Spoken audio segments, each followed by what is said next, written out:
새벽 3시 휴대폰 화면에 뜬 한 줄의 문자가 제 손을 얼어붙게 만들었습니다. 엄마, 미안해. 저는 이불을 걷어차고 일어났습니다. 옆에서 코 고는 남편은 꿈쩍도 하지 않았고요. 떨리는 손으로 수진이에게 전화를 걸었지만 신호만 길게 울릴 뿐 받지 않았습니다.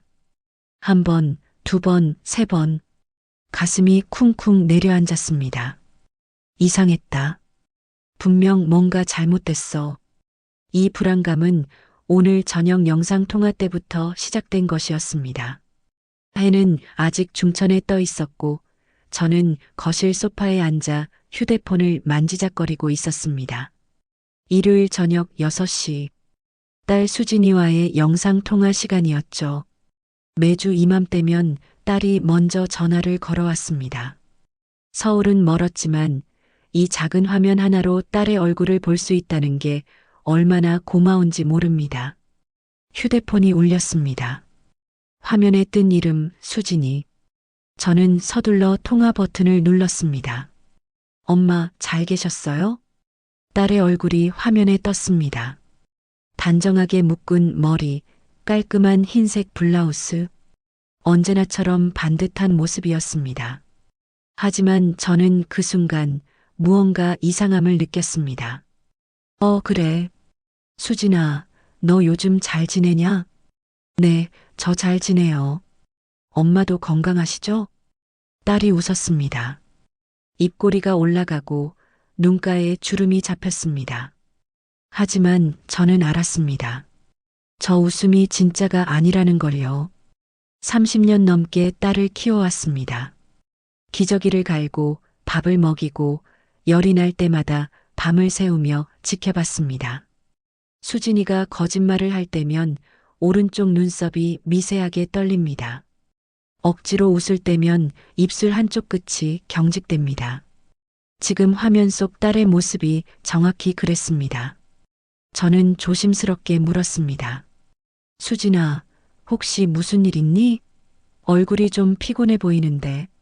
아니에요, 엄마. 그냥 요즘 회사 일이 좀 바빠서 그래요. 걱정 마세요. 딸이 고개를 살짝 돌렸습니다. 그 순간 화면 너머 거실이 잠깐 보였습니다. 텅 빈 식탁, 커튼도 치지 않은 창문.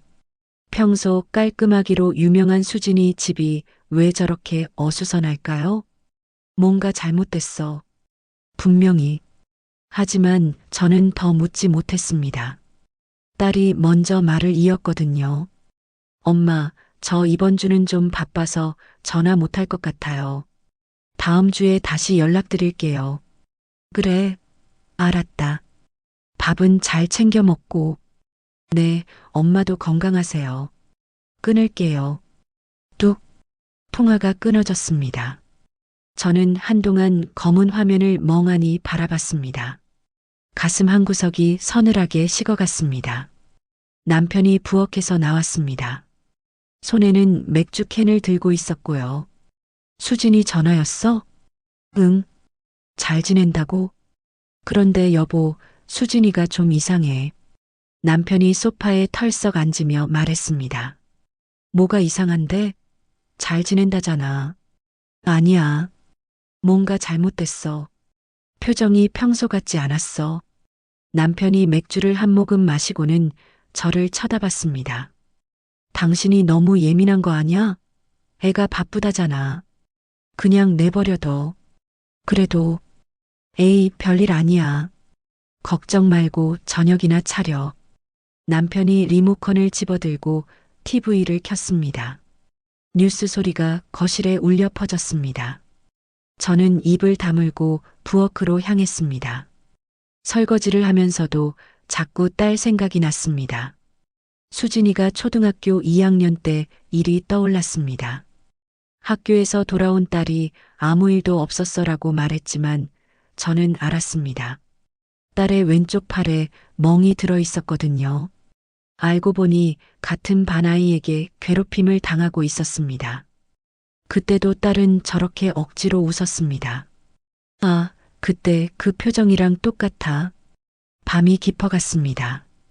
남편은 벌써 코를 골며 잠들었고 저는 침대에 누워서도 잠이 오지 않았습니다. 천장을 바라보며 생각했습니다. 수진이에게 무슨 일이 생긴 걸까? 회사에서 문제가 생긴 걸까? 아니면 건강이 안 좋은 걸까? 저는 뒤척이다가 휴대폰을 집어들었습니다.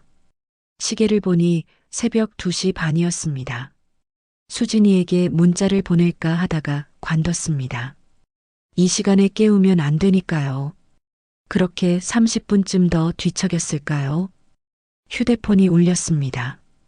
딸에게서 온 문자였습니다. 엄마, 미안해. 손끝이 차갑게 식었습니다. 이 짧은 문장 속에 담긴 무게가 느껴졌습니다.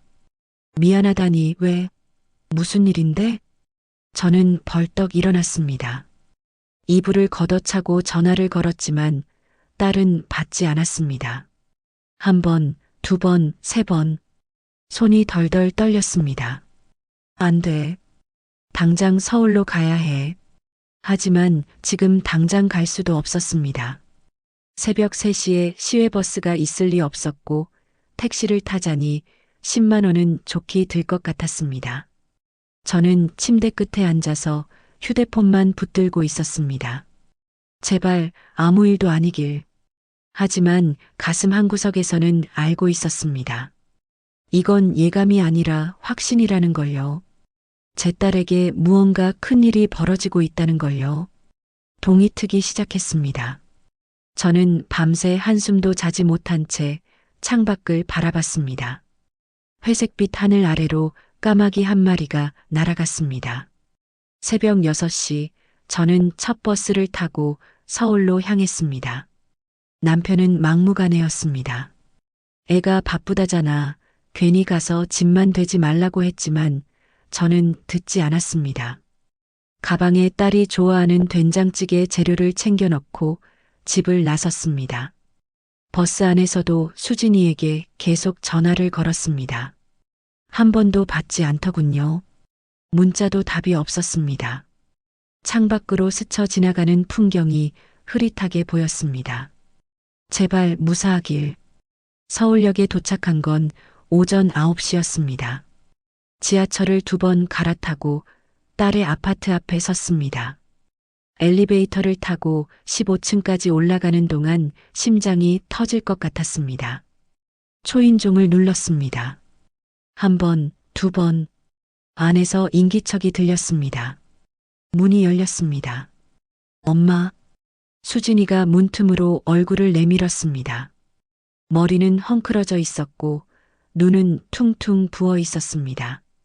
어젯밤 운 게 분명했습니다. 수진아, 나야. 어젯밤 문자 보고 놀라서 왔다. 엄마, 왜 왔어요? 연락도 안 하고.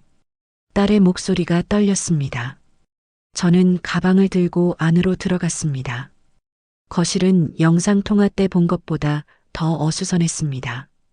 소파 위에는 서류 더미가 쌓여 있었고 바닥에는 구겨진 휴지가 나뒹굴었습니다. 이게 대체 무슨 일이람? 수진아, 무슨 일이니? 엄마한테 말해봐. 딸이 소파에 주저앉았습니다. 고개를 떨구고 한참을 아무 말도 하지 않았습니다. 저는 옆에 앉아서 딸의 등을 쓰다듬었습니다. 어렸을 적 아플 때마다 해줬던 것처럼요. 천천히 말해도 돼. 엄마는 다 들을 수 있어. 그제야 딸이 입을 열었습니다. 엄마, 저 사기당했어요. 뭐라고? 무슨 소리야? 사기를 당했다니? 투자 사기요. 3년 전부터 어떤 사람이 괜찮은 투자처가 있다고 해서 조금씩 돈을 넣었어요. 처음엔 수익도 나고 좋았어요. 그래서 더 믿었죠. 대출까지 받아서 투자했는데 딸의 목소리가 점점 작아졌습니다. 그 사람이 사라졌어요. 연락도 안 되고 회사도 없어졌어요. 알고 보니 다 거짓이었던 거예요. 저는 입이 떡 벌어졌습니다. 말이 나오지 않았습니다. 얼마나 잃었는데? 딸이 고개를 더 떨구었습니다. 그리고 떨리는 목소리로 말했습니다. 5억이요. 5억? 5억이라고? 저는 딸의 어깨를 붙잡았습니다. 5억을 어떻게 잃어? 그 돈을 어디서 구한 거야? 대출이요. 신용대출, 마이너스 통장, 카드론. 다 받았어요. 집도 담보로 잡혔어요. 집까지? 네. 이번 달 말까지 못 갚으면 경매 넘어가요. 딸이 고개를 들었습니다. 눈에는 눈물이 가득 고여 있었습니다. 엄마, 미안해요. 정말 미안해요. 엄마한테 짐이 되고 싶지 않았어요. 그래서 혼자 해결하려고 했는데 안 되더라고요. 딸이 울기 시작했습니다. 소리내어 엉엉 울었습니다. 저는 딸을 끌어안았습니다. 등을 토닥이며 말했습니다. 괜찮아, 괜찮아. 엄마가 있잖아. 하지만 속으로는 무너지고 있었습니다. 5억. 그 큰 돈을 어떻게 마련한단 말입니까? 그날 저녁 집으로 돌아온 저는 통장을 꺼냈습니다. 남편 몰래 조금씩 모아둔 돈이 있었습니다. 생활비를 아껴서 명절 용돈을 모아서 40년 동안 한 푼, 두 푼 쌓아 올린 돈이었습니다. 통장 잔액을 확인했습니다. 3,200만 원. 평생을 모은 돈이 고작 이것뿐이었습니다. 5억 앞에서는 먼지만도 못한 금액이었습니다. 저는 통장을 꼭 쥐고 부엌 바닥에 주저앉았습니다. 눈물이 주르륵 흘러내렸습니다. 내가 무능해서 그래. 평생 남 뒤에서만 살아서 돈 한 푼 제대로 벌지 못한 내 탓이야. 부엌 창문 너머로 달빛이 들어왔습니다. 저는 고개를 들어 천장을 바라봤습니다. 저 위 다락방에 뭔가가 있다는 게 생각났습니다. 재봉틀. 40년 전 결혼하고 나서 남편이 싫어해서 다락방에 처박아둔 그 재봉틀 말입니다. 저는 천천히 일어났습니다. 계단을 올라가 다락방 문을 열었습니다. 먼지 냄새가 코를 찔렀습니다. 희미한 전등 불빛 아래 천으로 덮인 재봉틀이 보였습니다. 천을 걷어냈습니다. 시커먼 재봉틀이 모습을 드러냈습니다. 발판에는 녹이 슬어 있었고 실패는 텅 비어 있었습니다. 이걸로 뭘 할 수 있을까? 저는 발판에 발을 올렸습니다. 삐걱. 녹슨 소리가 다락방에 울렸습니다. 밟을 때마다 삐걱삐걱 소리가 났습니다. 40년 전 기억이 떠올랐습니다. 신혼 때였습니다. 친정 어머니가 쓰러지셨고 병원비가 필요했습니다. 남편은 우리도 형편이 빠듯하다며 도와줄 수 없다고 했습니다. 저는 몰래 재봉일을 시작했습니다. 밤마다 이 재봉틀 앞에 앉아서 옷을 수선하고 만들었습니다. 한 달을 그렇게 일했습니다. 손가락에 바늘이 찔려 피가 나도 허리가 끊어질 듯 아파도 참았습니다. 그렇게 모은 돈으로 어머니 병원비를 냈습니다. 하지만 남편이 알게 됐습니다. 내 아내가 재봉일을 한다는 게 말이나 되는 소리야? 창피해서 밖에 못 나가겠어. 남편은 화를 냈고 저는 울면서 재봉틀을 다락방에 올렸습니다. 그날 밤 저는 이 재봉틀에 손을 얹고 다짐했습니다. 다시는 안 만질 거야. 다시는. 그런데 지금 40년 만에 다시 이 재봉틀 앞에 앉아 있습니다. 저는 발판을 밟았습니다. 삐걱삐걱. 녹슨 소리가 계속 났습니다. 손으로 바퀴를 돌렸습니다. 뻑뻑했지만 돌아갔습니다. 아직 쓸 수 있어. 이걸로 뭔가 할 수 있어. 저는 재봉틀을 내려다봤습니다. 손바닥으로 차갑고 거친 쇠붙이를 쓰다듬었습니다. 딸을 구해야 해. 5억은 못 되더라도 뭐라도 해야 해. 그날 밤 저는 다락방에서 내려오지 않았습니다. 재봉틀을 닦고 또 닦았습니다. 녹을 벗겨내고 기름을 쳤습니다. 발판을 밟았습니다. 삐걱거리는 소리가 점점 작아졌습니다. 창밖으로 동이 트기 시작했습니다. 저는 재봉틀 앞에 앉아서 생각했습니다. 이제 뭘 해야 하지? 어떻게 시작해야 하지? 그때 계단 아래에서 남편의 목소리가 들렸습니다. 여보, 거기서 뭐해? 밥이나 차려. 저는 대답하지 않았습니다. 대신 재봉틀 발판을 한 번 더 밟았습니다. 삐걱. 이 소리가 새로운 시작을 알리는 신호처럼 들렸습니다. 주민센터 게시판에 붙은 전단지를 본 건 그 다음 주 화요일이었습니다. 어르신 스마트폰 기초반 수강생 모집. 저는 전단지를 뜯어서 주머니에 넣었습니다. 집에 돌아와 남편 몰래 전화를 걸었습니다. 여보세요. 스마트폰 수업 신청하려고요. 네, 어르신. 목요일 오후 2시에 오시면 됩니다. 준비물은 스마트폰이랑 필기구만 가져오시면 돼요. 전화를 끊고 나니 가슴이 두근거렸습니다. 70이 넘어서 공부를 하다니. 그것도 이런 어려운 걸요. 할 수 있을까? 나 같은 늙은이가? 하지만 다른 방법이 없었습니다. 재봉 솜씨는 있지만 그걸 파는 방법을 모르면 소용없었습니다. 요즘 사람들은 다 인터넷으로 물건을 산다고 하더군요. 목요일 오후 저는 주민센터 2층 강의실로 올라갔습니다.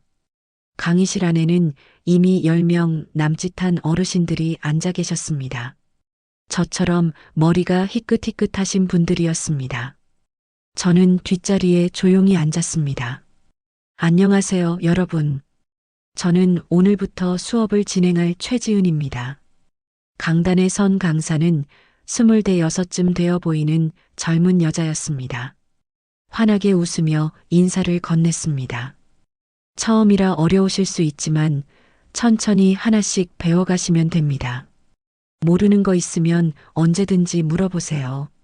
수업이 시작됐습니다.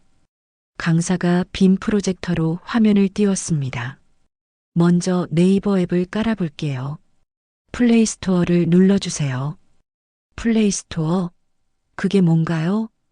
옆에 앉으신 할머니가 헤매시길래 저도 덩달아 긴장했습니다. 제 휴대폰 화면을 이리저리 살펴봤지만 어디가 어딘지 도통 모르겠더군요. 어르신, 이 앱이요. 삼각형 모양이요. 강사가 제 옆으로 다가와 손가락으로 가리켜줬습니다. 저는 그제야 그 아이콘을 눌렀습니다. 1시간 동안 겨우 앱 하나를 깔았습니다.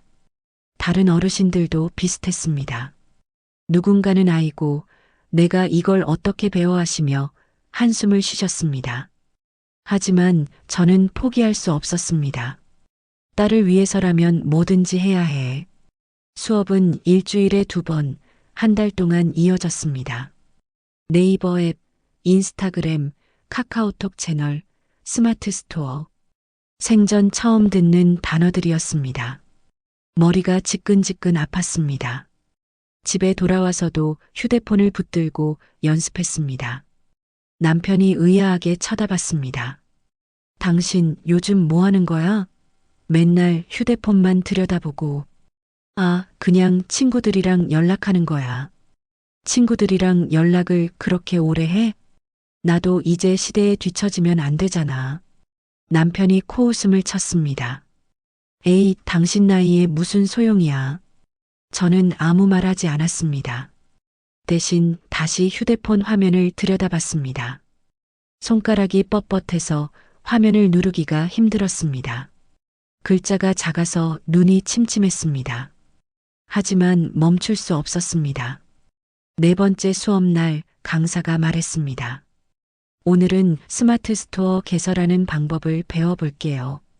여러분도 집에서 만든 물건을 팔 수 있어요. 귀가 번쩍 뜨였습니다. 선생님, 그럼 옷수선 같은 것도 팔 수 있나요? 물론이죠. 요즘 맞춤수선 수요가 많아요. 특히 어르신들의 손재주는 정말 귀하거든요. 그날 저녁 저는 다락방에 올라가 재봉틀을 내려왔습니다. 거실 한쪽에 자리를 잡았습니다. 남편이 눈살을 찌푸렸지만 저는 신경 쓰지 않았습니다. 스마트 스토어를 개설했습니다. 상호명은 영숙이네 손바느질로 정했습니다. 사진을 찍어야 했습니다. 옷장에서 오래된 블라우스를 꺼내 수선한 뒤 걸어두고 사진을 찍었습니다. 손이 떨려서 여러 번 다시 찍었습니다. 상품 설명을 쓰는 것도 어려웠습니다. 어떻게 써야 할지 몰라서 다른 가게들을 찾아봤습니다. 비슷하게 따라 쓰면서도 제 말투를 섞었습니다. 70년 경력의 손재주로 소중한 옷을 되살려드립니다. 밤 12시가 넘어서야 겨우 첫 상품 등록을 마쳤습니다. 허리가 끊어질 듯 아팠습니다.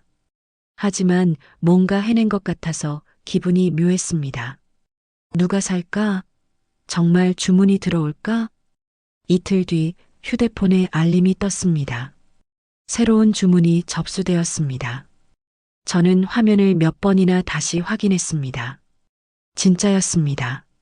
누군가 제 가게에서 바지 기장 수선을 주문한 것이었습니다. 금액은 15,000원이었습니다. 손이 떨렸습니다. 가슴이 쿵쾅거렸습니다. 누군가 내 솜씨를 믿어준 거야. 택배가 도착했습니다. 검은색 정장 바지였습니다. 저는 조심스럽게 바지를 펼쳐서 재봉틀 위에 올렸습니다. 줄자로 재고 핀으로 고정하고 바늘에 실을 꿰었습니다. 발판을 밟았습니다. 드르륵 드르륵. 재봉틀 소리가 거실에 울렸습니다. 바늘이 천을 뚫고 지나가며 실밥이 곱게 박혔습니다. 30분 만에 작업이 끝났습니다. 완벽했습니다. 저는 바지를 깨끗이 다려서 비닐에 포장했습니다. 편지를 한 장 꺼내 손글씨로 썼습니다. 소중한 옷 맡겨주셔서 감사합니다. 오래오래 입으세요. 마이너스 영숙 올림. 편지를 함께 넣고 택배 상자에 담았습니다. 주민센터 앞 편의점에 가서 택배를 보냈습니다. 그날 밤 휴대폰을 붙들고 기다렸습니다. 리뷰가 올라올까? 마음에 들어 할까? 밤 10시쯤 알림이 떴습니다. 새로운 리뷰가 등록되었습니다. 후다닥 확인했습니다. 솜씨가 정말 좋네요. 손편지까지 넣어주시고 감동했어요. 감사합니다. 별 5개가 반짝이고 있었습니다. 눈물이 핑 돌았습니다. 70평생 살면서 누군가에게 이렇게 인정받은 적이 있었나 싶었습니다. 할 수 있어. 나도 할 수 있어. 한 달이 지났습니다. 주문이 조금씩 들어왔습니다. 많지는 않았지만 꾸준했습니다. 바지 수선, 치마 기장, 셔츠 소매. 하루에 한두 건씩 작업했습니다. 통장을 확인했습니다. 한 달 수익이 82만 원이었습니다. 82만 원. 제 손으로 번 돈이었습니다. 40년 만에 처음이었습니다. 하지만 현실을 마주하는 순간 가슴이 철렁했습니다. 딸의 빚은 5억. 이 속도로는 50년이 걸려도 모자랐습니다. 저는 소파에 주저앉았습니다. 휴대폰을 멍하니 바라봤습니다. 어떻게 해야 하지? 더 많이 벌 방법은 없을까? 그때 유튜브 광고가 떴습니다. 월 1,000만 원 버는 온라인 마케팅 비법 무료 특강. 저는 화면을 빤히 쳐다봤습니다. 손가락이 광고 위에서 멈췄습니다. 이거 믿어도 될까? 하지만 다른 선택지가 없었습니다. 저는 광고를 눌렀습니다. 신청 버튼을 눌렀습니다. 신청이 완료되었습니다. 토요일 오후 2시 강남역 6번 출구 앞 5호빌딩에서 뵙겠습니다. 저는 휴대폰을 내려놓고 창밖을 바라봤습니다. 강남. 한 번도 가본 적 없는 곳이었습니다. 토요일 오후 저는 강남역 6번 출구 앞에 서 있었습니다. 사람들이 물밀듯 쏟아져 나왔습니다. 젊은 사람들이 대부분이었습니다. 화려한 옷을 입고 빠른 걸음으로 지나갔습니다. 저는 그 사이에 서서 손에 든 쪽지를 확인했습니다. 5호빌딩 7층 세미나실. 건물 안으로 들어갔습니다.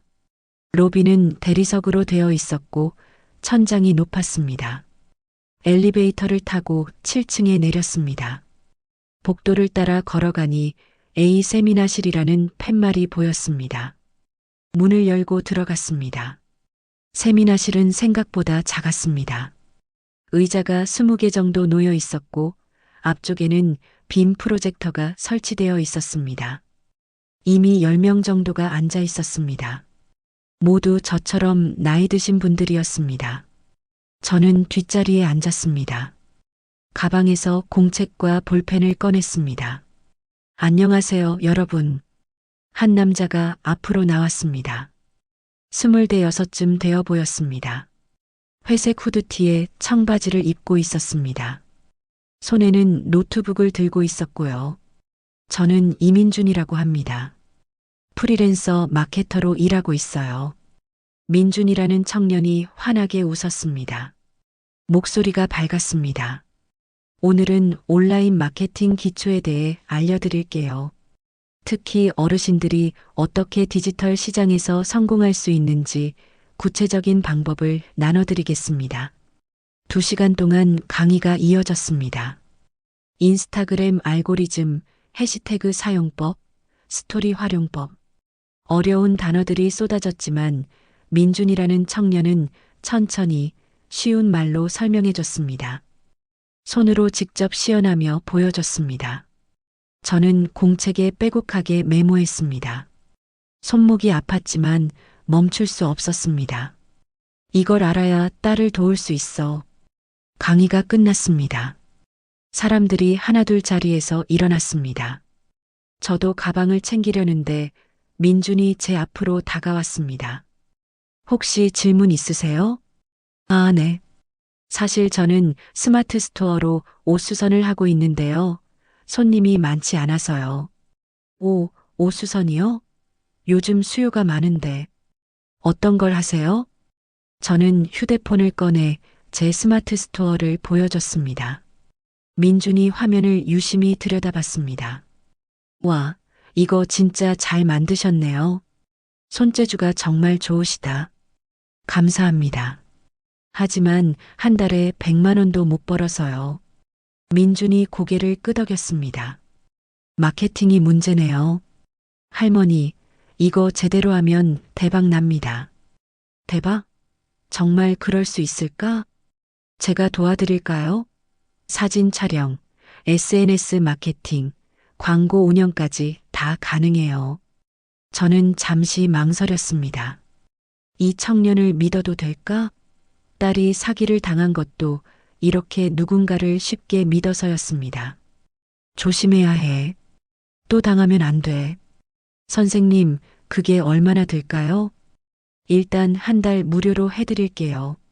성과가 나면 수익을 5대5로 나누는 거예요.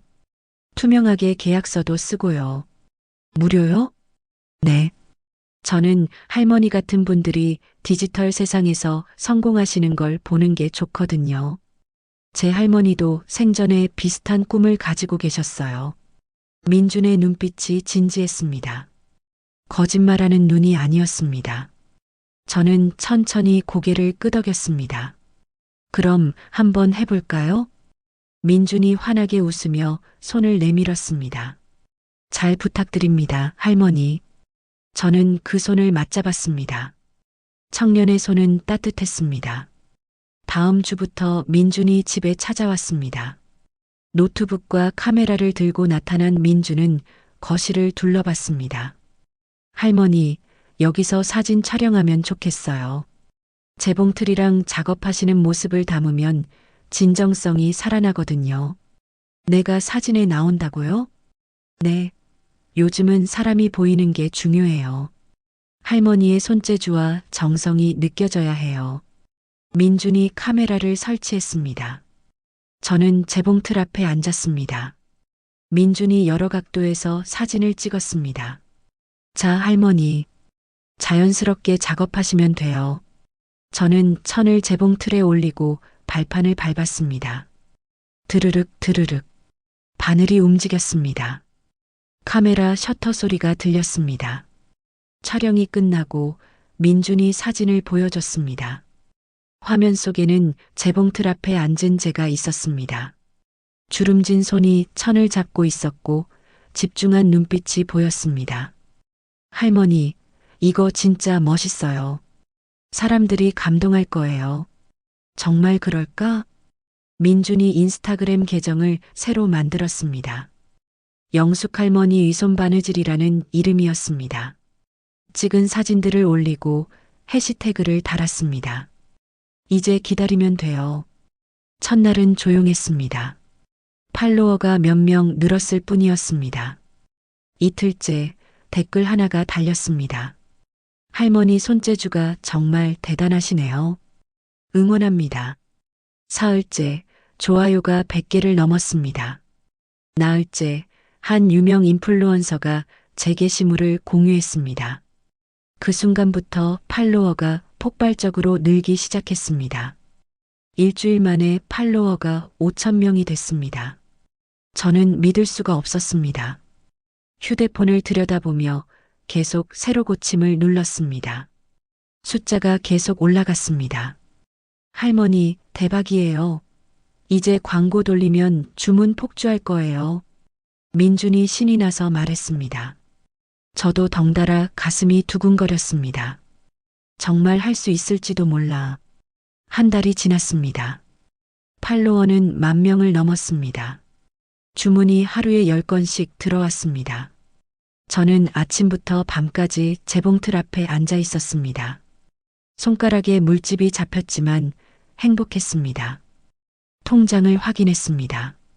이번 달 수익이 370만 원이었습니다. 370만 원. 제 손으로 번 돈이었습니다.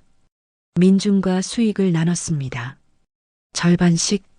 민준이 통장 번호를 알려줬고 저는 185만 원을 송금했습니다. 투명하고 깔끔했습니다. 할머니, 다음 달엔 500은 넘길 것 같아요. 이 속도면 정말 잘 될 거예요. 민준이 환하게 웃었습니다. 저도 웃었습니다. 수진이한테 조금씩 보낼 수 있겠어? 그날 저녁 저는 딸에게 전화를 걸었습니다. 수진아, 나야. 엄마, 왜요? 무슨 일 있어요? 아니, 그냥 내 목소리 듣고 싶어서. 요즘 어떻게 지내니? 저는 그냥 지내요. 딸의 목소리가 지쳐 있었습니다. 하지만 저는 말하지 않았습니다. 제가 돈을 벌고 있다는 것을요. 아직은 너무 적었습니다. 더 모아서 확실하게 도와주고 싶었습니다. 수진아, 조금만 기다려. 엄마가 뭐라도 할게. 엄마, 괜찮아요. 엄마가 걱정할 일 아니에요. 아니야. 엄마가 해야 할 일이야. 통화를 끊었습니다. 저는 재봉틀 앞에 다시 앉았습니다. 발판을 밟았습니다. 더 많이 벌어야 해. 더 빨리 벌어야 해. 그런데 다음날 새벽 휴대폰이 울렸습니다. 딸에게서 온 전화였습니다. 새벽 4시였습니다. 엄마. 딸의 목소리가 떨리고 있었습니다. 수진아, 무슨 일이야? 왜 이 시간에? 엄마, 사채업자들이 집 앞에 왔어요. 가슴이 철렁 내려앉았습니다. 뭐라고? 사채업자? 이자를 못 갚았더니 집 앞에서 기다리고 있어요. 나가지도 못하고 있어요. 딸의 목소리가 울음 섞여 있었습니다. 엄마, 무서워요. 어떡하죠? 저는 벌떡 일어났습니다. 손이 떨렸습니다. 수진아, 지금 당장 경찰에 신고해. 알았지? 문 절대 열지 말고. 네, 엄마. 엄마가 지금 갈게. 조금만 기다려. 전화를 끊고 저는 옷을 주섬주섬 챙겨 입었습니다. 남편이 잠결에 물었습니다. 여보, 어디가? 수진이한테 급한 일 생겼어. 다녀올게. 새벽 버스를 타고 서울로 향했습니다. 창밖은 아직 어두웠습니다. 제 손은 계속 떨렸습니다. 빨리, 더 빨리. 버스 안에서 민준에게 문자를 보냈습니다. 민준 씨, 딸한테 급한 일이 생겨서 오늘 작업 못할 것 같아요. 미안해요. 곧바로 답장이 왔습니다. 괜찮아요, 할머니. 무슨 일인지 여쭤봐도 될까요? 저는 손가락을 멈췄습니다. 이 청년에게 딸 이야기를 해도 될까? 하지만 지금은 혼자 힘으론 안 될 것 같았습니다. 딸이 사기를 당해서 빚이 많아요. 지금 사채업자들이 집 앞에 와 있대요. 민준의 답장이 바로 왔습니다. 할머니, 제가 도와드릴 수 있어요. 일단 만나서 얘기해요. 차창 밖으로 동이 트기 시작했습니다. 하늘이 붉게 물들었습니다. 저는 휴대폰을 꼭 쥐고 딸을 생각했습니다. 조금만 기다려라, 수진아. 엄마가 간다. 딸의 집 앞에 도착한 건 아침 8시였습니다. 아파트 입구에 검은색 승용차 한 대가 서 있었습니다. 차 안에 두 남자가 앉아 있었습니다. 창문을 내리고 담배를 피우고 있더군요.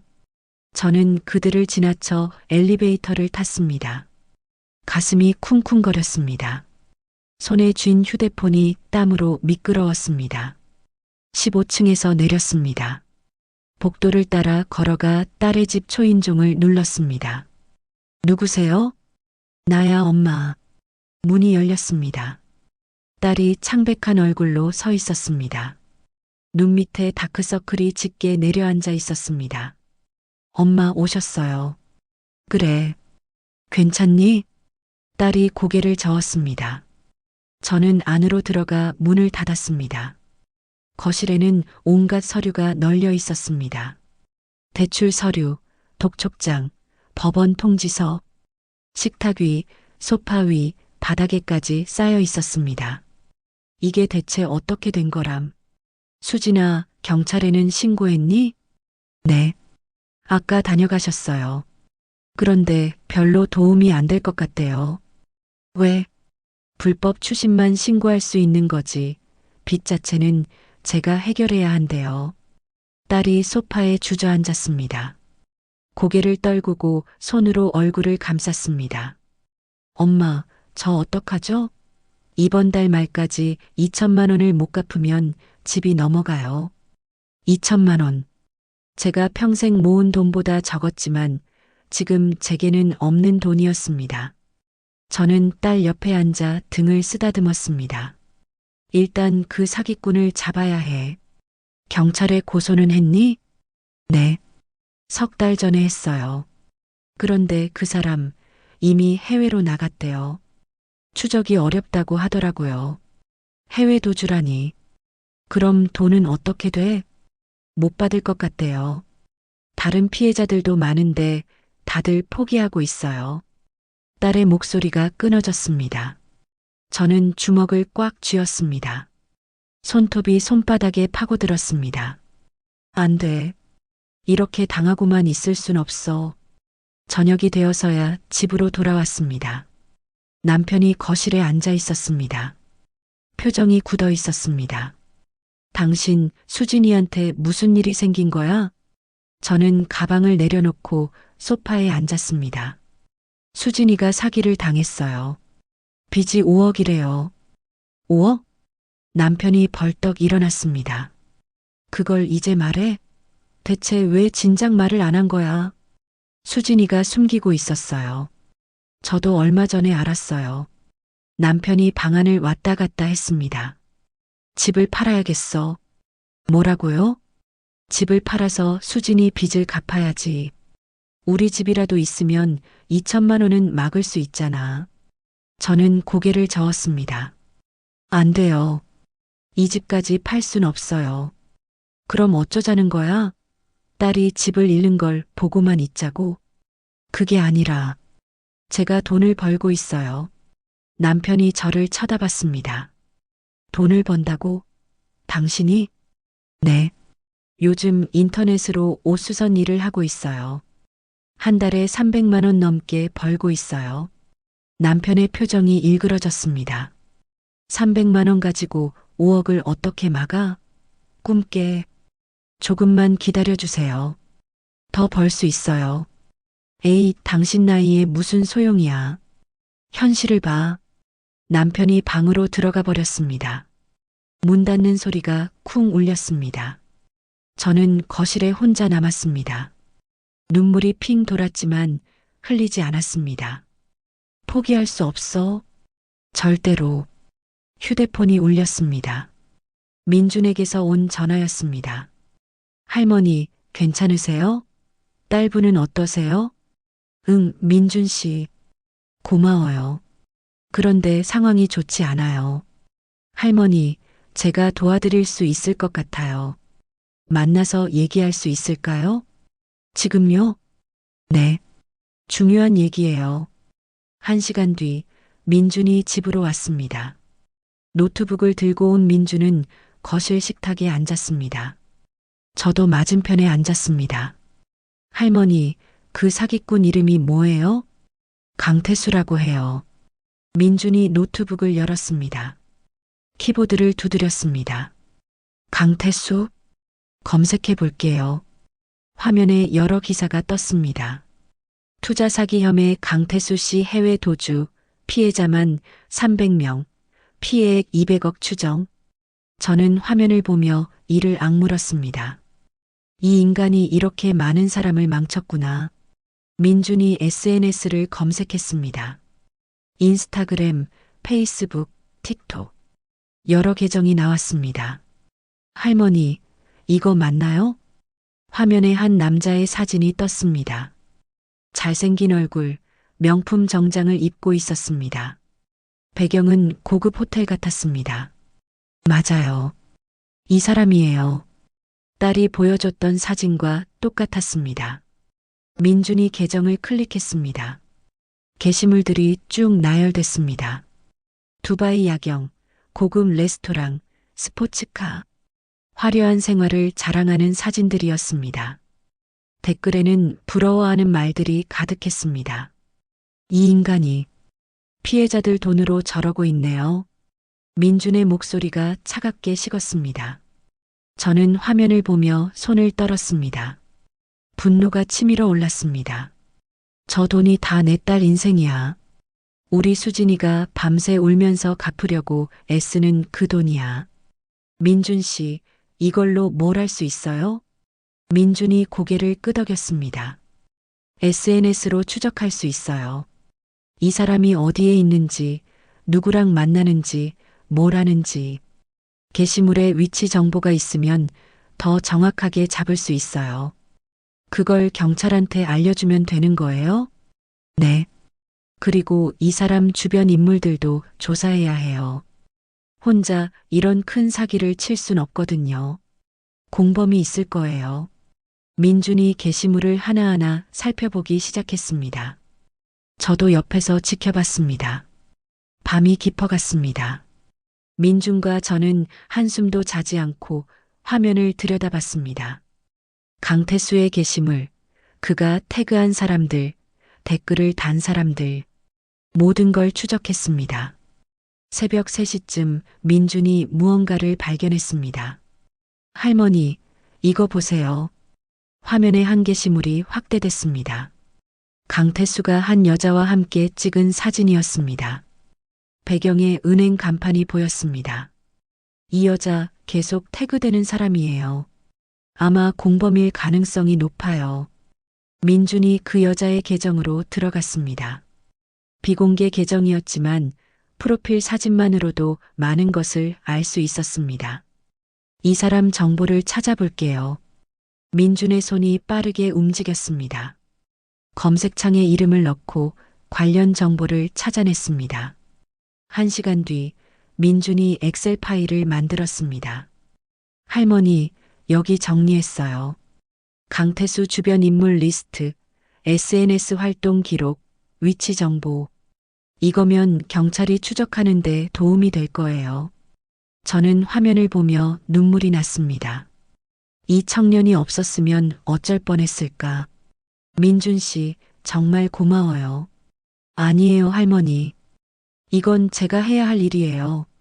민준이 더 깊이 파고들었습니다. 강태수가 올린 사진 속 배경, 메뉴판, 영수증, 모든 디테일을 놓치지 않았습니다. 그리고 새벽 5시 결정적인 것을 발견했습니다. 할머니, 이거요. 민준이 한 게시물을 확대했습니다. 강태수가 노트북 화면을 찍은 사진이었습니다. 화면에는 은행 계좌 내역이 보였습니다. 금액이 어마어마했습니다. 이 사람 자랑하고 싶어서 이런 걸 올렸나 봐요. 바보 같은 짓이죠. 민준이 화면을 캡처했습니다. 계좌번호가 일부 보여요. 이걸로 추적하면 비자금 찾을 수 있어요. 저는 화면을 보며 주먹을 쥐었습니다. 잡았다. 드디어 잡았어. 민준 씨, 이걸 경찰한테 바로 가져가야 해요. 네. 그런데 할머니, 문제가 하나 있어요. 뭔데요? 민준이 심각한 표정을 지었습니다.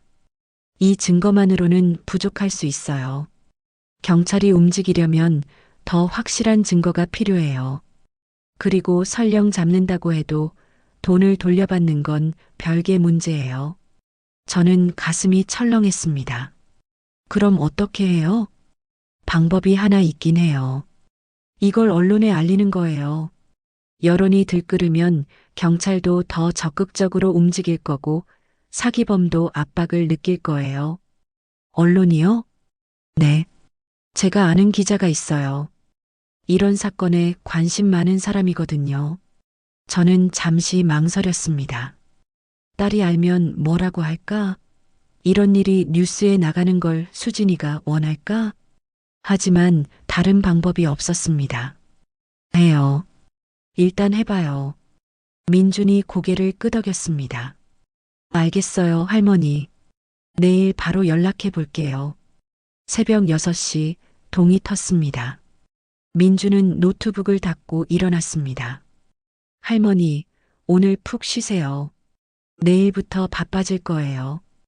고마워요, 민준 씨. 정말로. 민준이 나가고 저는 거실 창문 앞에 섰습니다. 해가 떠오르고 있었습니다. 붉은 빛이 하늘을 물들였습니다. 저는 주먹을 꽉 쥐고 속으로 다짐했습니다. 강태수, 각오해라. 내가 너를 반드시 잡아낼 테니까.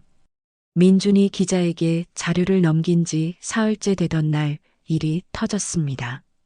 아침에 휴대폰을 켜자마자 알림이 쏟아졌습니다. 스마트 스토어 리뷰 알림이었습니다. 한 개, 두 개가 아니었습니다. 수십 개가 한꺼번에 떴습니다. 이상했습니다. 저는 서둘러 스마트 스토어 앱을 열었습니다. 리뷰 목록을 보는 순간 온몸이 얼어붙었습니다. 최악이에요. 옷이 망가져서 왔어요.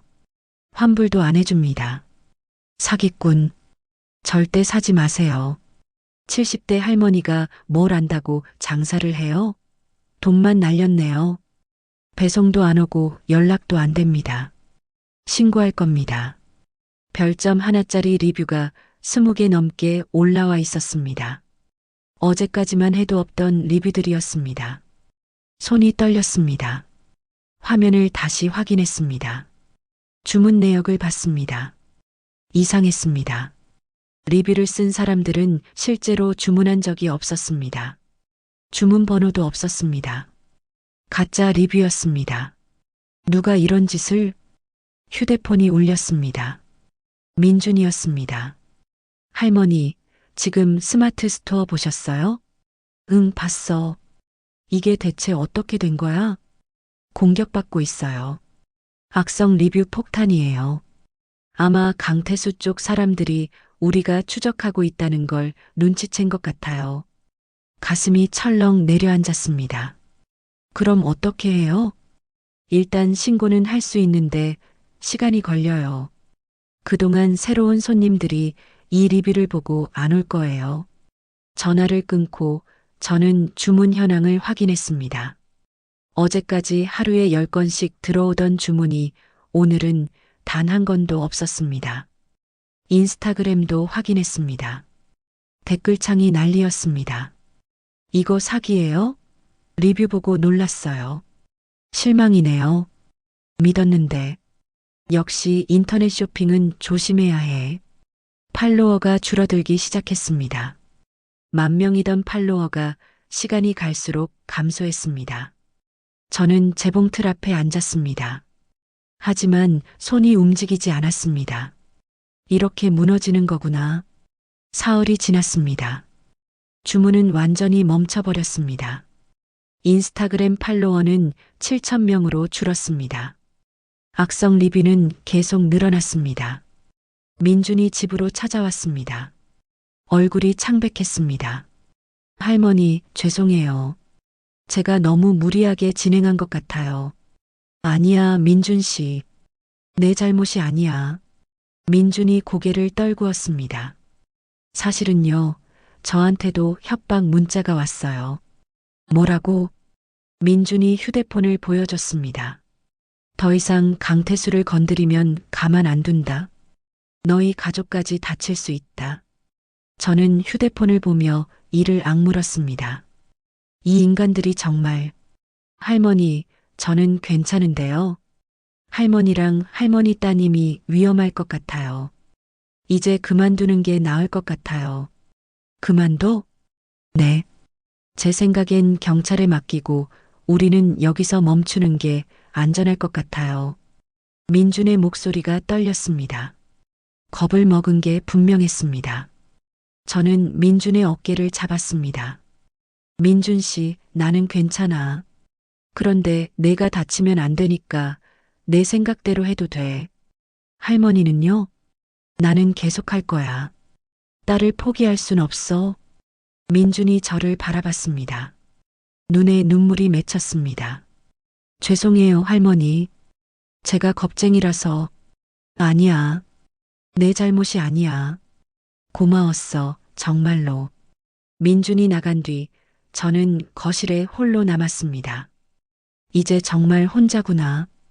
그날 저녁 딸에게서 전화가 왔습니다. 엄마. 수진아. 엄마, 인터넷에서 봤어요. 엄마가 온라인 사업하신다는 거. 순간 말문이 막혔습니다. 수진아, 그게. 엄마, 왜 그러셨어요? 왜 혼자 그런 힘든 일을 하세요? 딸의 목소리가 떨렸습니다. 나는 엄마한테 짐이 되고 싶지 않았어요. 그래서 말 안 한 건데 엄마가 이렇게까지 하실 필요 없어요. 수진아, 엄마는 괜찮아. 이 정도는 할 수 있어. 아니에요. 엄마, 이제 그만하세요. 악성 리뷰 보고 얼마나 놀랐는지 몰라요. 엄마까지 다치게 할 순 없어요. 수진아. 엄마, 내가 알아서 할게요. 집은 그냥 정리할게요. 더 작은 데로 이사 가면 되니까. 딸이 울먹이는 소리가 들렸습니다. 미안해요, 엄마. 엄마한테 이런 짐까지 지우고. 불효자식이에요, 나는. 수진아, 그런 소리 하지 마. 하지만 딸은 전화를 끊었습니다. 저는 휴대폰을 쥐고 그대로 주저앉았습니다. 눈물이 주르륵 흘러내렸습니다. 이렇게 끝나는 거야? 이렇게 포기해야 하는 거야? 거실 한쪽에 놓인 재봉틀이 보였습니다. 검은색 철제, 녹슨 발판. 40년 동안 다락방에 처박혀 있다가 나온 그 재봉틀이었습니다. 저는 천천히 일어나 재봉틀 앞에 앉았습니다. 손으로 차갑고 거친 쇠를 만졌습니다. 발판에 발을 올렸습니다. 밟을까 말까 망설였습니다. 이제 뭘 해야 하지? 아무것도 남은 게 없는데. 그때 남편이 거실로 나왔습니다. 당신 왜 그래? 또 수진이 때문에? 저는 고개를 끄덕였습니다. 남편이 한숨을 쉬며 제 옆에 앉았습니다. 당신 참 대단해. 70이 넘어서 이런 일까지 하고. 대단해서가 아니에요. 할 수밖에 없었어요. 알아. 나도 안다고. 남편이 제 손을 잡았습니다. 평생을 함께한 그 거친 손이었습니다. 미안해. 내가 너무 당신한테 무심했어. 혼자 다 짊어지게 하고. 아니에요. 아니야. 내가 잘못했어. 이제라도 내가 도울게. 뭐든. 남편의 목소리가 떨렸습니다. 저는 남편을 바라봤습니다. 주름진 얼굴, 희끗희끗한 머리. 평생을 함께 살았지만 이렇게 속마음을 나눈 건 오랜만이었습니다. 여보, 고마워요. 우리는 한동안 말없이 앉아 있었습니다. 다음 날 아침 휴대폰이 울렸습니다. 모르는 번호였습니다. 저는 조심스럽게 받았습니다. 여보세요? 안녕하세요.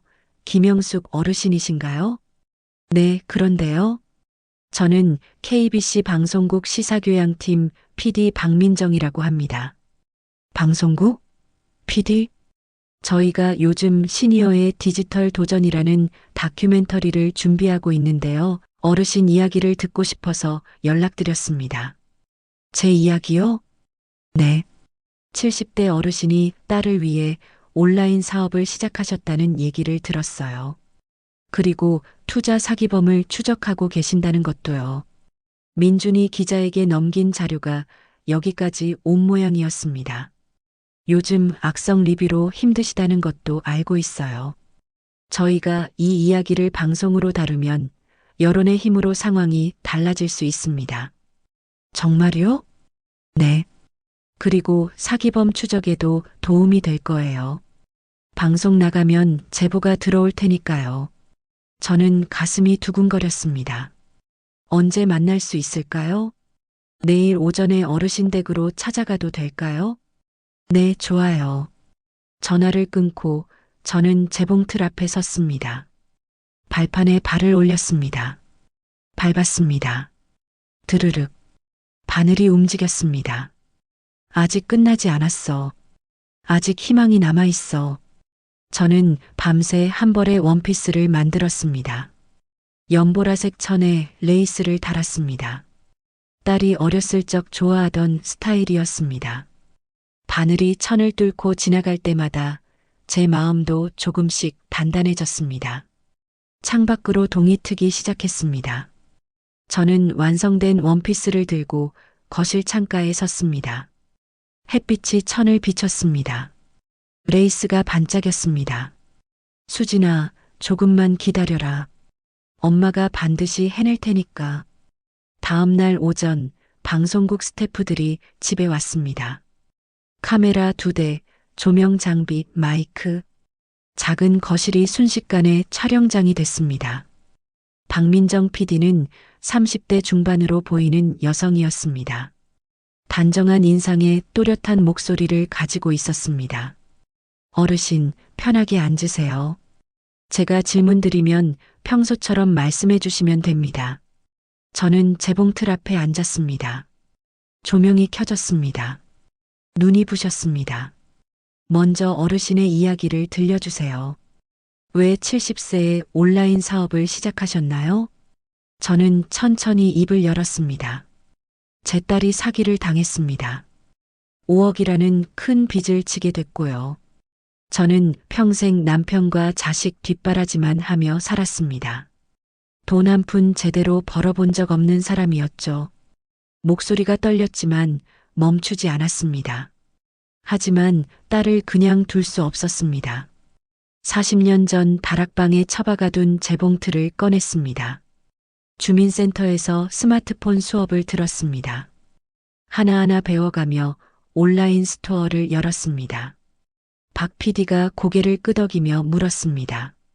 그런데 최근에 악성 리뷰 공격을 받으셨다고요? 네. 제가 사기범을 추적하고 있다는 걸 알고 보복을 한 것 같습니다. 하루아침에 사업이 무너졌습니다. 그래도 포기하지 않으신 이유가 뭔가요? 저는 재봉틀을 내려다봤습니다. 손으로 차가운 쇠를 만졌습니다. 딸이 제 전부니까요. 엄마라면 당연히 해야 할 일이었습니다. 카메라가 제 얼굴을 클로즈업했습니다. 눈물이 흐르는 걸 느꼈지만 닦지 않았습니다. 촬영은 3시간 동안 이어졌습니다. 제가 만든 옷들, 작업하는 모습, 스마트폰으로 주문을 확인하는 장면까지 모두 찍었습니다. 어르신, 정말 감동적이에요. 이 방송 나가면 큰 반응 있을 겁니다. 박 PD가 제 손을 꼭 잡으며 말했습니다. 사흘 뒤 방송이 나갔습니다. 저녁 8시 저는 남편과 함께 TV 앞에 앉았습니다. 손에 땀이 났습니다. 화면에 제 모습이 나왔습니다. 재봉틀 앞에 앉아 일하는 모습, 스마트폰을 들여다보는 모습, 인터뷰하며 눈물 흘리는 모습까지. 70세 김영숙 씨는 딸의 5억 빚을 갚기 위해 40년 만에 재봉틀을 꺼냈습니다. 나레이션이 흘러나왔습니다. 방송은 30분 동안 이어졌습니다. 제 이야기뿐 아니라 강태수의 사기 수법, 다른 피해자들의 인터뷰까지 담겨 있었습니다. 방송이 끝나자마자 휴대폰이 울리기 시작했습니다. 친척들, 옛날 친구들, 모르는 사람들, 전화와 문자가 쏟아졌습니다. TV 봤어요. 정말 대단하세요. 응원합니다. 힘내세요. 주문하고 싶어요. 어떻게 하면 될까요? 스마트 스토어 알림도 미친 듯이 울렸습니다. 주문이 한꺼번에 들어왔습니다. 10건, 20건, 50건. 저는 화면을 보며 입을 다물지 못했습니다. 이게 정말 일어나고 있는 일인가? 인스타그램 팔로워도 폭발적으로 늘었습니다. 7,000명이던 팔로워가 1시간 만에 2만 명이 됐습니다. 댓글도 쏟아졌습니다. 할머니 너무 멋지세요. 저도 주문했어요. 이런 분이 진짜 영웅이에요. 사기꾼은 반드시 잡혀야 합니다. 남편이 제 어깨를 두드렸습니다. 당신 해냈어. 정말로. 저는 눈물을 닦았습니다. 기쁨보다는 안도감이 먼저 왔습니다. 이제 수진이를 도울 수 있어. 방송 다음 날부터 사기 피해자들의 제보가 쏟아지기 시작했습니다. 경찰서에서 연락이 왔습니다. 김영숙 씨, 방송 보고 제보가 많이 들어왔습니다. 강태수의 행적을 추적할 수 있는 정보들이에요. 민준도 다시 연락했습니다. 할머니, 제보 중에 결정적인 게 있어요. 강태수가 이번 주에 입국한대요. 어머니 장례식 때문에 잠깐 들어온다고 해요. 입국? 이번 주에? 정말이야? 네. 익명 제보인데 정보가 구체적이에요. 인천공항 수요일 오후 3시. 저는 당장 경찰서에 전화했습니다. 강태수가 수요일에 입국한답니다. 인천공항이요. 알겠습니다. 확인해 보겠습니다. 수요일 오후 뉴스 속보가 떴습니다. 투자 사기범 강태수, 인천공항에서 검거. 화면에는 공항에서 수갑 찬 채 끌려가는 남자가 보였습니다. 잘생긴 얼굴, 명품 옷차림. SNS에서 보던 그 사람이었습니다. 강태수는 고개를 숙인 채 끌려갔습니다. 기자들의 플래시가 터졌습니다. 저는 TV 화면을 보며 주먹을 쥐었습니다. 드디어 잡혔어? 한 달 뒤 재판이 열렸습니다. 저는 딸과 함께 법정에 앉았습니다. 방청석은 피해자들로 가득 찼습니다. 300명이 넘는 피해자 중 100명 정도가 왔습니다. 판사가 입장했습니다. 강태수가 피고인석으로 끌려왔습니다. 수갑을 찬 그의 얼굴은 SNS에서 보던 것과 달랐습니다.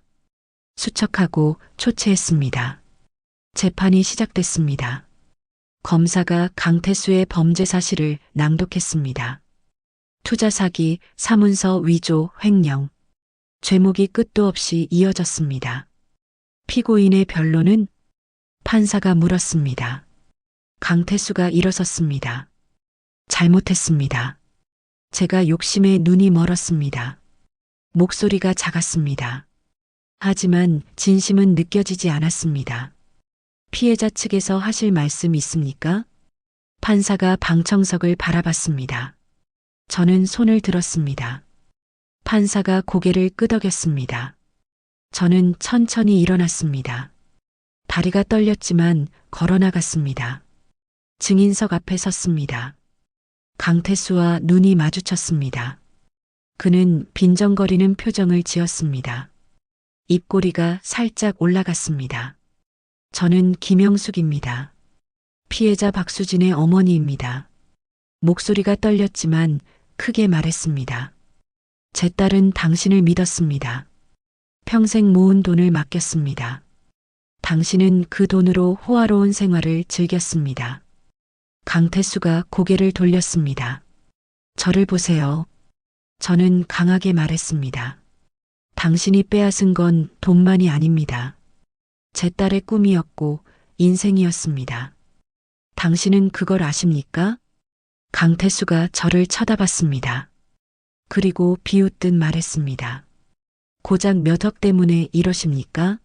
투자에는 원래 리스크가 있는 법입니다. 방청석이 술렁였습니다.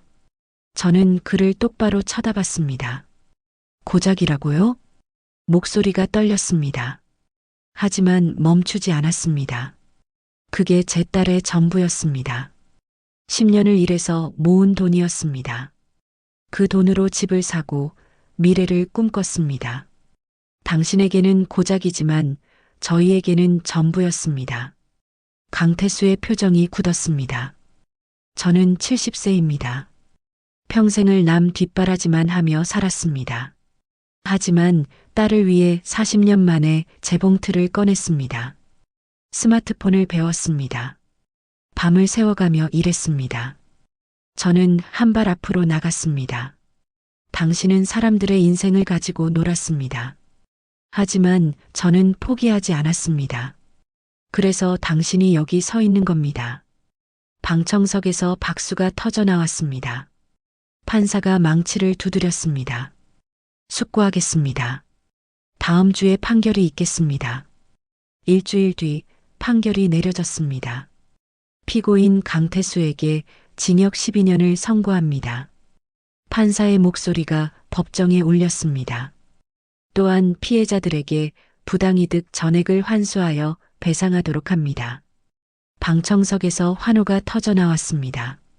강태수는 고개를 숙인 채 끌려갔습니다. 저는 딸의 손을 잡았습니다. 딸이 제 손을 꼭 쥐었습니다. 엄마 고마워요. 딸의 목소리가 떨렸습니다. 괜찮아, 수진아. 이제 다 끝났어. 하지만 딸의 눈빛에는 여전히 무언가가 남아 있었습니다.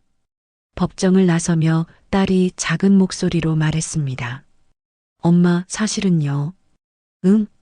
저도 부끄러웠어요. 엄마가 재봉일 하시는 게 어렸을 때부터 친구들한테 말 못했어요. 가슴이 철렁했습니다. 엄마가 밤새 일하시는 거 알면서도 고맙다는 말 한 번 못했어요.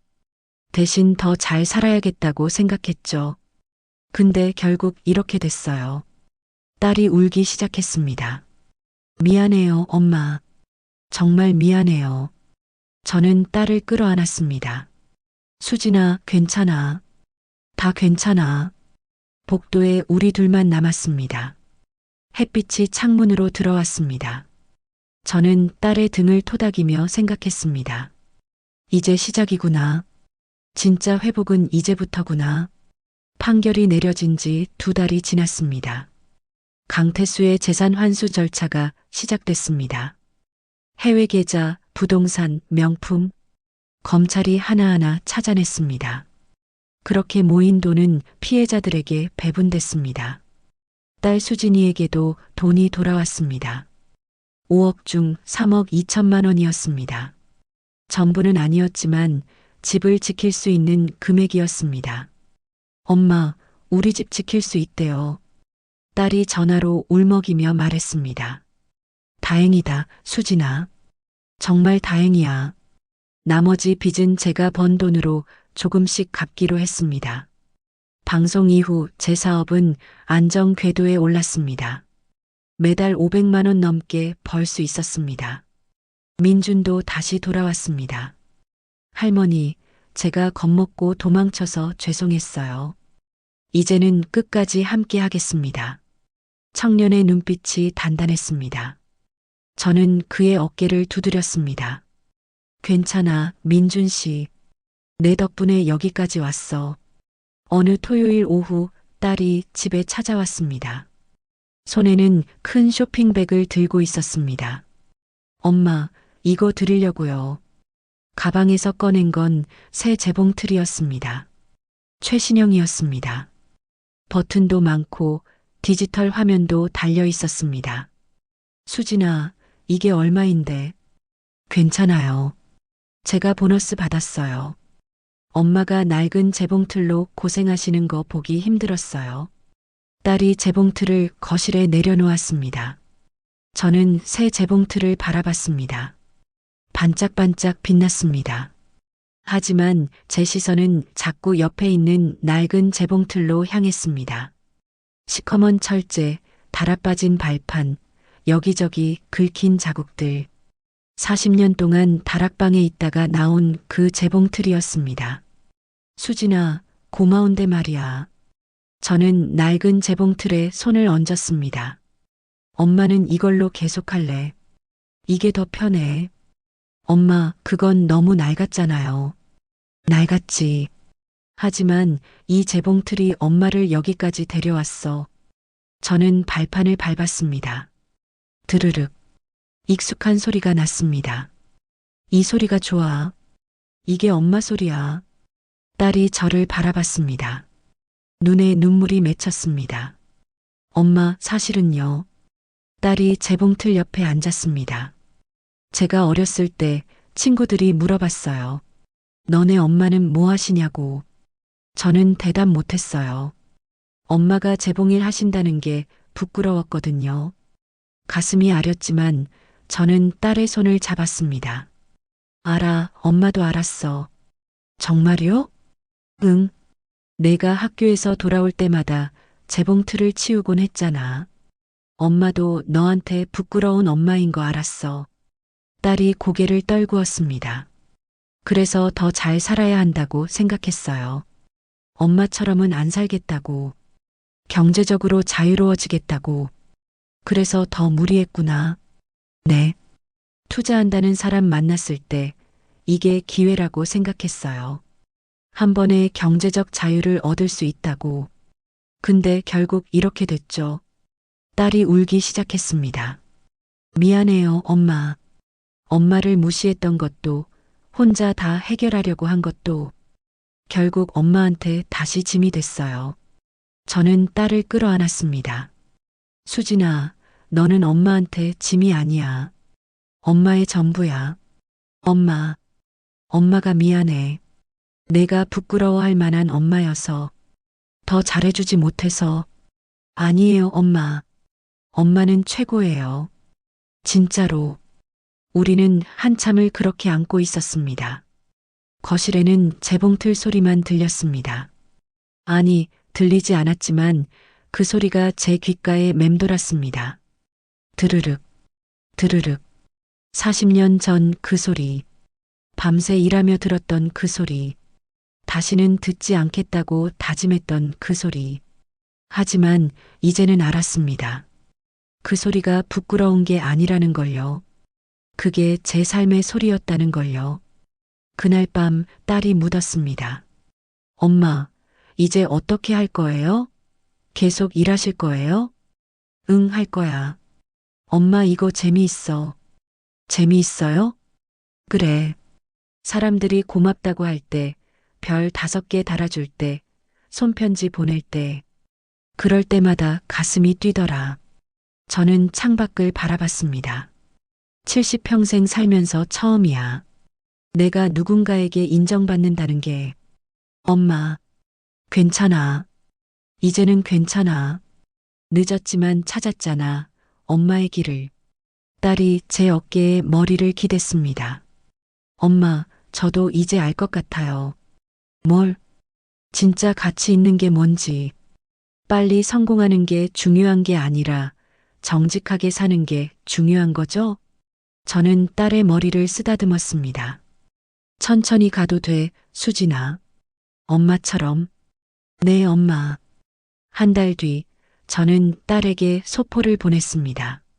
안에는 제가 밤새 만든 원피스가 들어 있었습니다. 연보라색 천에 레이스를 단 원피스였습니다. 30년 전 딸이 7살 때 만들어줬던 그 디자인이었습니다. 물론 사이즈는 어른용으로 키웠지만요. 편지도 함께 넣었습니다. 수진아, 30년 전에 내가 이 원피스를 입고 너무 좋아하던 모습이 기억나는구나. 그때 내가 말했지. 엄마, 이거 입으니까 공주 같아요. 엄마는 그 말이 너무 좋았어. 이제 다시 만들었어. 내가 다시 공주가 되길 바라면서. 사랑해, 우리 딸. 엄마가. 사흘 뒤 딸에게서 사진이 왔습니다. 딸이 그 원피스를 입고 찍은 사진이었습니다. 환하게 웃고 있었습니다. 억지로 짓는 미소가 아니었습니다. 진짜 행복한 얼굴이었습니다. 문자도 함께 왔습니다. 엄마, 정말 예뻐요. 30년 전보다 더 좋아요. 사랑해요, 엄마. 정말 많이. 저는 휴대폰을 보며 눈물을 흘렸습니다. 남편이 옆에서 물었습니다. 왜 울어? 행복해서. 그래, 당신 참 대단해. 남편이 제 어깨를 감쌌습니다. 밤이 깊었습니다. 저는 재봉틀 앞에 앉았습니다. 새 주문이 5건 들어와 있었습니다. 내일까지 완성해야 했습니다. 발판에 발을 올렸습니다. 밟았습니다. 드르륵, 드르륵. 바늘이 천을 뚫고 지나갔습니다. 실밥이 곱게 박혔습니다. 창밖으로 눈이 내리기 시작했습니다. 첫눈이었습니다. 저는 작업을 멈추고 창밖을 바라봤습니다. 하얀 눈송이가 조용히 내려왔습니다. 40년 전에도 이런 날이 있었습니다. 첫눈 내리는 날, 친정어머니 병원비를 마련하려고 밤새 일했던 날이었습니다. 그때는 눈물이 났었습니다. 서러워서 힘들어서. 하지만 지금은 달랐습니다. 지금은 행복했습니다. 70년을 살아오면서 처음으로 제가 누구인지 알게 됐습니다. 저는 그냥 누군가의 아내도 누군가의 엄마도 아니었습니다. 저는 김영숙이었습니다. 재봉을 하는 김영숙, 딸을 사랑하는 김영숙, 포기하지 않는 김영숙. 저는 다시 발판을 밟았습니다. 드르륵, 드르륵. 이 소리가 앞으로도 계속 이어지길 바랐습니다. 제 인생의 소리, 제 존재의 소리. 눈은 계속 내렸습니다. 거리가 하얗게 물들어갔습니다. 저는 재봉틀 앞에서 미소 지었습니다. 이제 시작이야.